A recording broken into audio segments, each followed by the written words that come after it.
got you.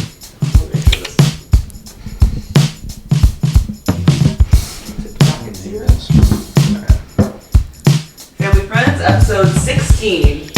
Hey, welcome back to Family Friends. I am Tina Valamis. I co-host this podcast along with my very best friend in the world, Rooster Monahan. We are so close. There's never been closer friends. Every day he's texting me, this is what I'm up to now, this is what I'm up to now. Sometimes I'm like, TMI. He sends me 8-minute voice memos walking through his day, kind of going back and forth his feelings on stuff. He always wants my input. He always wants my advice. He wants to know what would I do.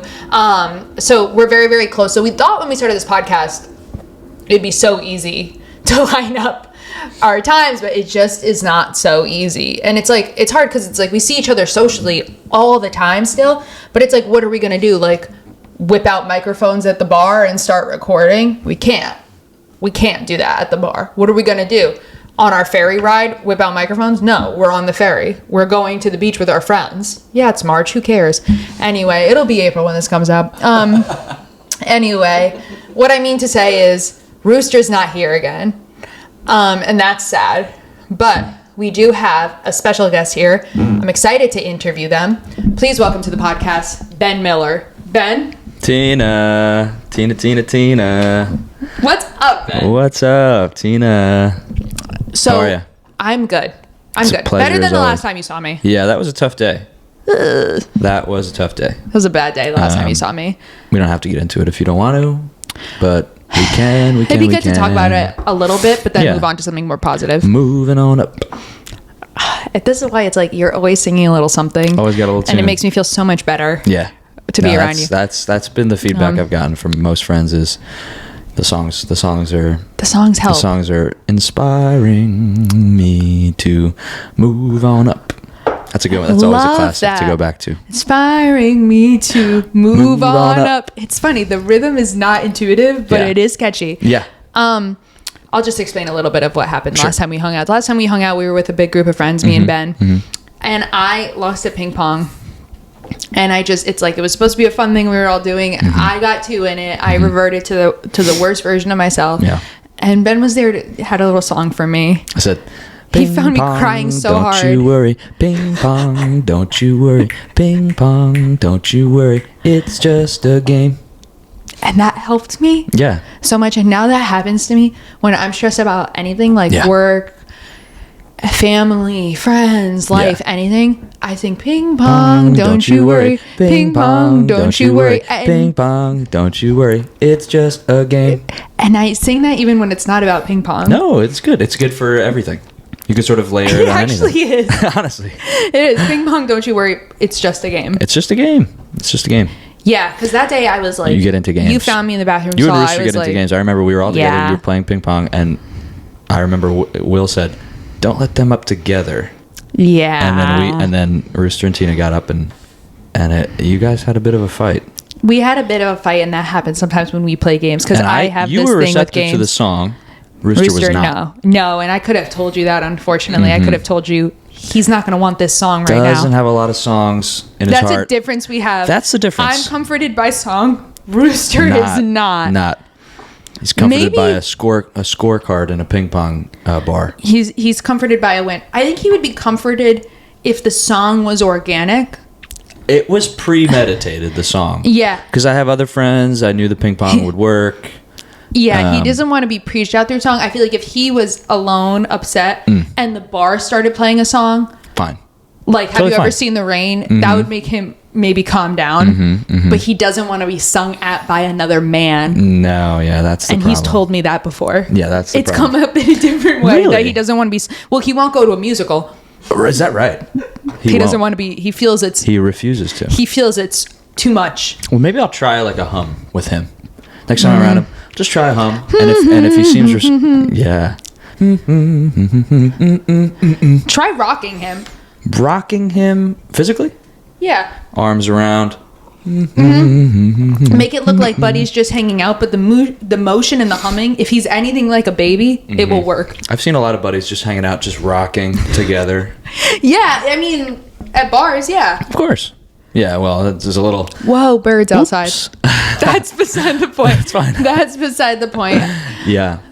They're cool. I'm liking them. Okay, They're really just so hanging out. Ben I like knew having Birds you. on the wing, birds sitting on your porch. That made me feel so happy. Aw. That made me feel so happy. Again, it's just a song in my heart, and I just have to pop it out, you know? Pop it out. I knew having you on here today. I was like, I'm about to like feel so restored after Ben come is on. on. You just really like, for as long as I've known you, you Yeah. have a very like peaceful, like nice way about you. Oh, that's so nice of you to say, Tina. I feel the same way about you. I'm always, I feel, you know, restored, I'm storied. Ooh, I like that. And we have a lot of stories. So we lot should of talk stories. about how we know each other. Yeah, we should. Of course. We should. Well, it's the bottom line is that you know, there was one friend group that was Rooster, Tina, everybody. Then there's my friend group, which was Lisa, Donna, everybody, and they sort of came together one night, and it was after I think we were all at a wine tasting. It was like two groups in wine tasting, and those two groups had different times, but it was like 3:15, 3:45. So it's like, what is the time really? And I think the people who ran the wine tasting were like, you know what, you guys just want to join groups, and everyone would. I'm not even kidding. This when was I say, so nice, guys. Anybody listening, I'm not even kidding when I say, everyone in both groups said, sure, why not? At the same time. How often do you find that? You never find that. You never find that. Usually one person, I booked this for our group. Oh, okay. I guess they want to be, you know. Their own but group.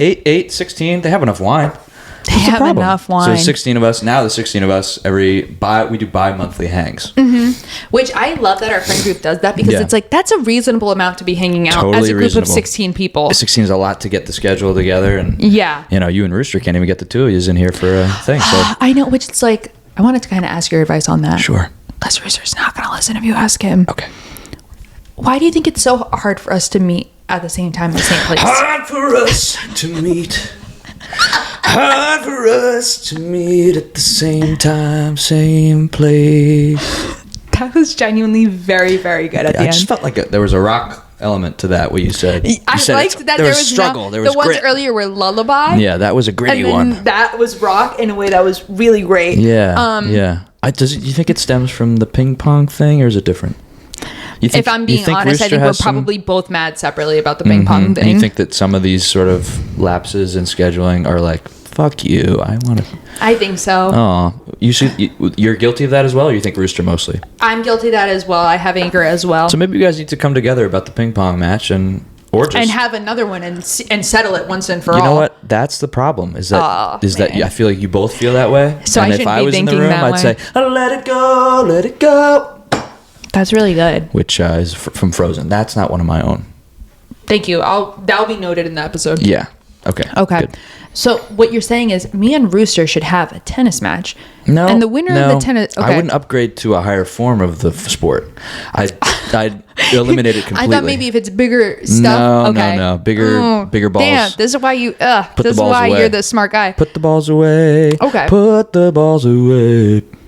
Okay. Yeah. So we should play Jeopardy online. Nope. Okay. Nope. I'm trying to figure out how I could win at something. You're not listening. Oh, you're so right. And that you one are is sort so of like right. a doorbell. You're not listening. Oh, let me get that. Listen.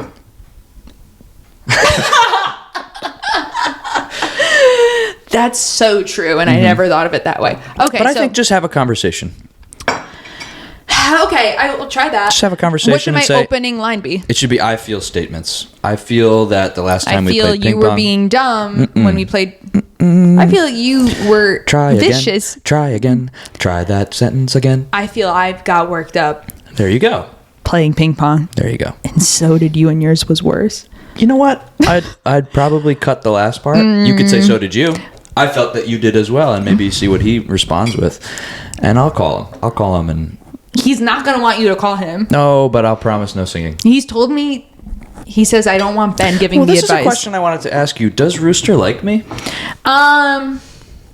He's never said, but he's expressed to me that he doesn't like when I send you to him to give him advice. Oh, I see. I think see. he maybe likes you socially, Okay. like on the perimeter, because we have our 16-person friend group. Not everyone in the 16-person friend group is gonna be as close as other duos. Of course not. I think he's like, okay, I get that you're besties with Ben. Yeah. That doesn't mean I want Ben to kind of counsel me, because when I told you about his problems he was having, the hernia, he did not like the advice. Yeah, and I imagine it would be sort of embarrassing maybe to say, oh, he has a hernia, maybe don't. Yeah, but I didn't know. I was like, what's know. Embarrassing? It's medical. It's medical. And he goes, that's why it's... Yeah. So that's something we disagree on. He thinks medical is private. I think get as many opinions as you can. Yeah, sure. Why just get a why stop at a second opinion? Fifth, ninth. Talk to everyone you know. See if they have any input. I had diarrhea last week, and he talked about it on the podcast. Had no problem with that. Where's the double standard there? You should be able to say hernia. But I guess he knows that that's my level of comfort. I will say at the wine tasting, I liked everyone at the wine tasting right off the bat. Yeah, sure, why not? Boom, wow, instant comfort and instant relatability, connection. Rooster and I were sitting on opposite ends of the long table that we were all at. You were both at the heads of the long table, and that can really be extremely contentious. And I noticed that I would sip and I would spit out, and if it's a wine, spit it out, and I would talk about the way it tasted and the way I felt about it. Rooster, nothing. Didn't talk about the wine. Talked to everybody. Wasn't into the whole talking about the taste. That was a difference in our. And I thought, well, this won't be a problem. But keeps rearing its head. Little glass, little sip. I noticed Rooster rolling eyes. I wonder and why that made me wonder, that. Does he like me or not? It's hard because sometimes he just rolls his eyes because he remembers something. Oh, really? That's a trait. Yeah, but to be so honest with you, it also could have been that he was a little annoyed with you. Okay. I think he might be a little like skeptical of your job. I think he doesn't really know what you do. I don't know anyone who isn't. Honestly, when I tell people this is what I do, people tend to turn off or at least get, I didn't. I know. Well, because you're accepting. Yeah. You're an accepting person. But, yeah. Yeah. I wonder if it's the job thing but sometimes, you know what? Sometimes people just don't like each other, and that's okay. I know, but it's like you guys are two of my best friends. I want you to be close. But sometimes you're in a relationship. But I'm pushing it too much. Sometimes that is true. Sometimes you're in a relationship with two friends, and one friend leaves, and then it's silence, awkward silence. Yeah. And you go, we're not the two that are friends. We're both friends with this other person. We're not the two that are friends. Sometimes that happens when you leave the room, Rooster and I. Is it silent? Like, I feel like my stomach hurts just imagining you guys alone together. Yeah, and it's like immediately to, what are you up to? There's nothing before. It's just what are you up to? Oof. I try to leave on a cliffhanger so you guys have something to talk about. I've noticed that and I appreciate it. We can't catch the bus on it. That's so hard. I'm so sorry. It's hard. I know. And he doesn't like my song, so I can't really jump into that either. I know, because that would only make it worse. And he doesn't like music, so he can't talk about musical theater. No, and I can't talk about my horses, and because he doesn't like what I do. And so what can he do? He doesn't like what you do, which is handle horses. But the problem with that is they love my songs. They love horses. That's a perfect job for you. And you're not a horse girl per se. But you like the band Heim. I like the band Heim, and I've had that put on me before that I'm a horse girl. Yeah, even though I only rode once, had a great time. It was great. It's great. And I don't ride them. I just handle them. But you don't ever ride them? Nope. I didn't know that about you. I'm a little bit, honestly. I respect their majesty and their power. Of course. I'm a little bit afraid.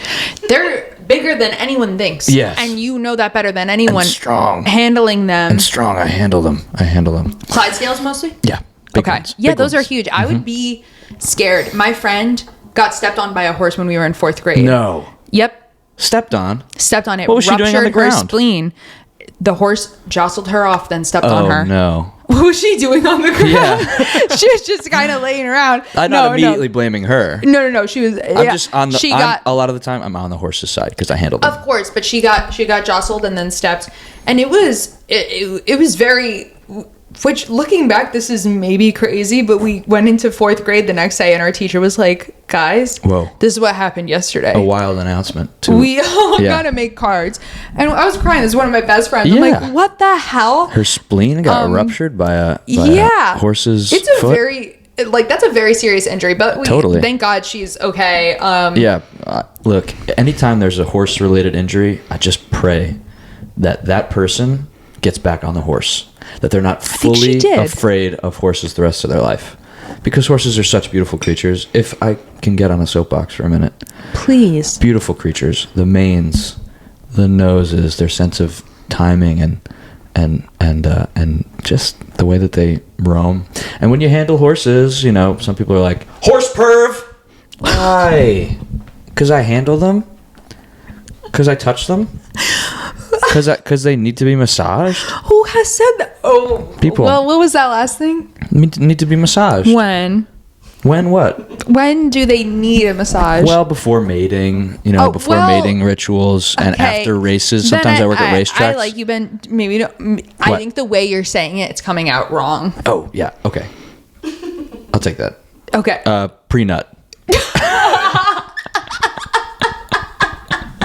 Is that better? Okay. No, so that's Should I sing actually Can I hear it? Pre-nut. No, not that either. Not that Pre-nut. either. Not that But either. you're not imagining the drums. Dum, dum, dum, dum, dum, dum, dum, dum. No, this is all really bad. But these are things needed for the horse community so. and the I don't know.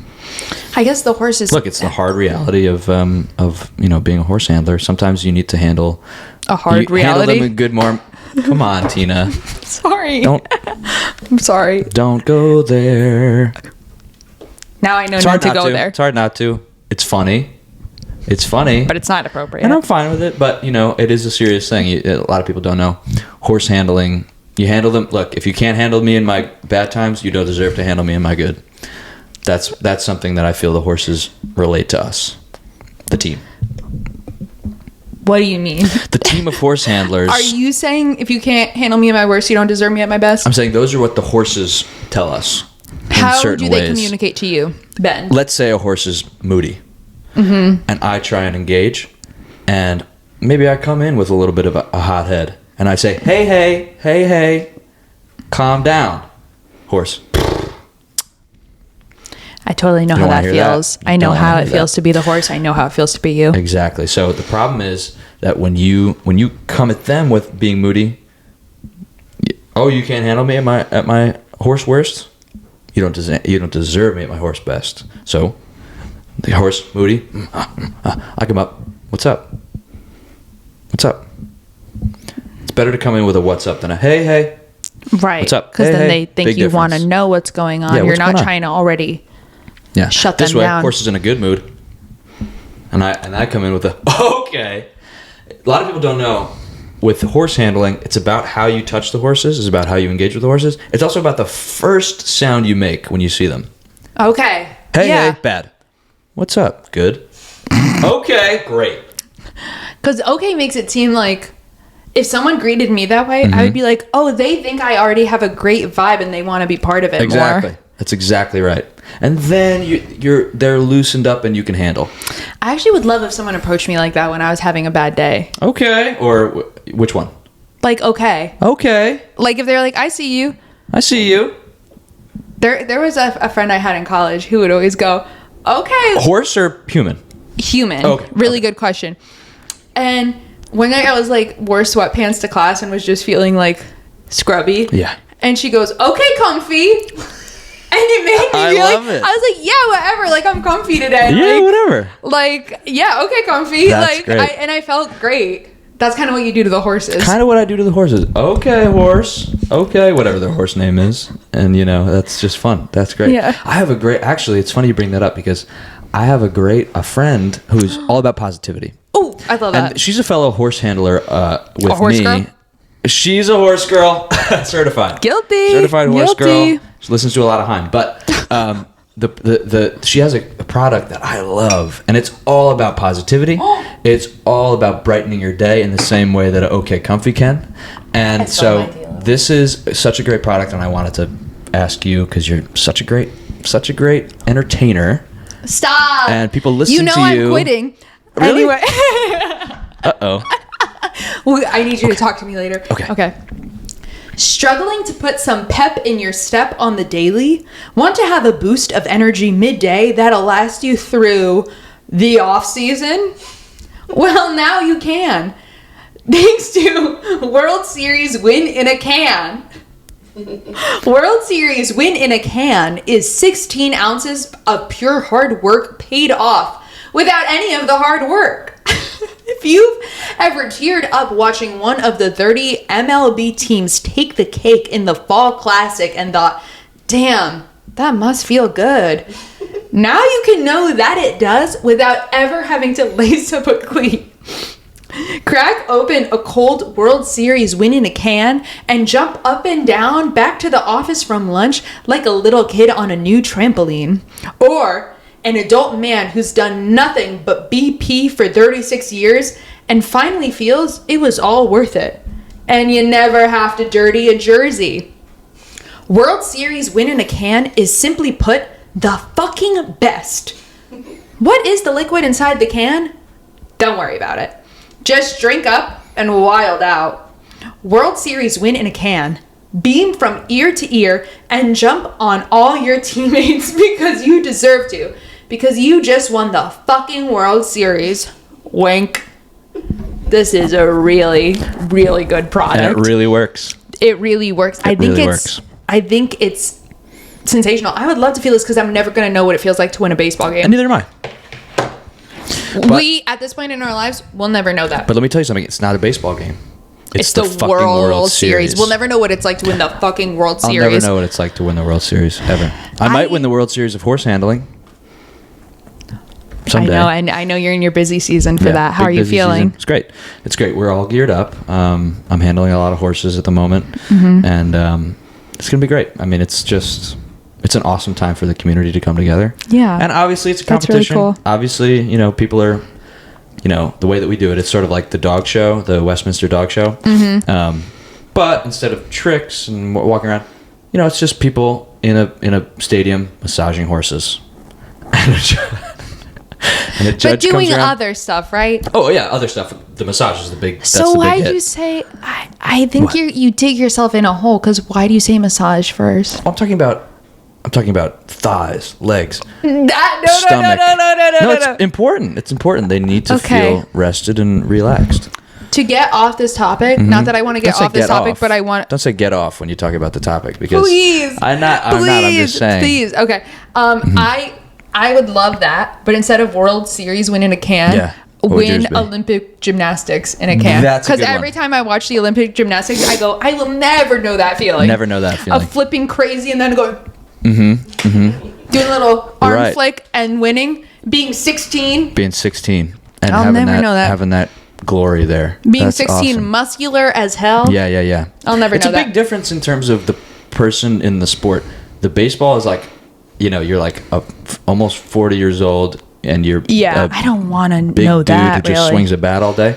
And the gymnasts are they're like 13. They're like worked up, they wound so tight all day from just fucking flipping. Yep. And then they get it. It's like an early and a late, experience in terms of winning in that sport. Yeah. There's nothing really to that. I just wanted to say that. Yeah, and something loud. again, I just kind of want to say, and it's not really has anything to do. Yeah. It's kind of cool that the average age of gymnasts is getting higher because instead of the philosophy used to be get these prepubescent girls and basically if once they hit puberty they're done because if you're light you're a good gymnast. To now it's like, oh, the stronger you are the better of a gymnast you are.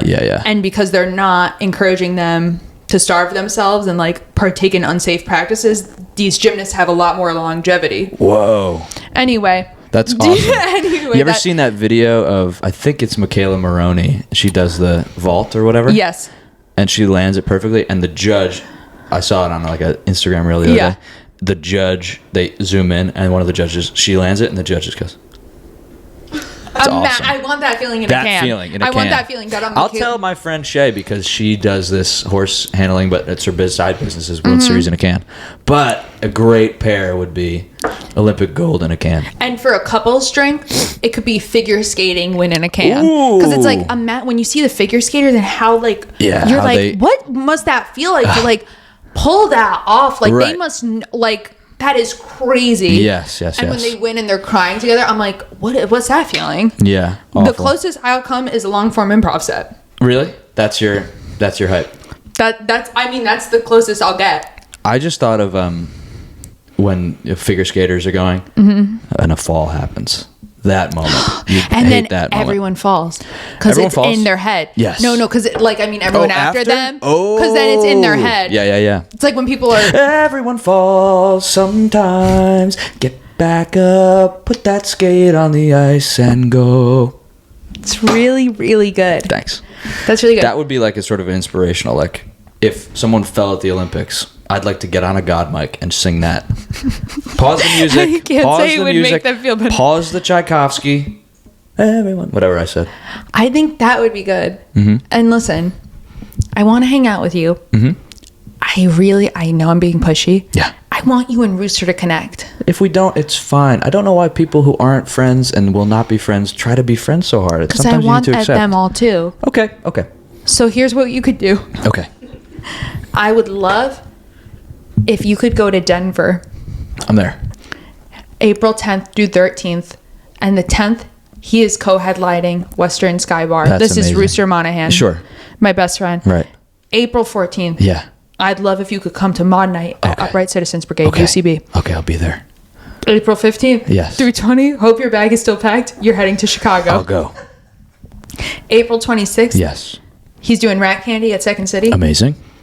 And April 27th, you could wind down end of the month, come hang with me where you know you're my friend. I'd love to. At Infallible Joke Formula at Caveat at 5:30 p.m. I'm there. I'm so there. Awesome. That's great. I'll get a glass of wine. I'll sit in the back, and I won't talk too loud during the show, but I will comment on what the wine tastes like. Okay, that's fine with me. It's my show. Great. It's my show. Wonderful. So don't sit in the back. Sit in the front. Okay. Why do you sit in the back? Sit in the front. Well, I just said if I'm gonna, I can't not speak after I Get in the taste front. I want to watch you watch the show. Great. Sit in the front, Caveat. Great. I want to watch you watch the show. I'll do it. Sit in the big chair. Great. Awesome. Amazing. I will see you The big there. chair. Yeah. The big chair. I want to watch you watch the show. Yeah, what a chair.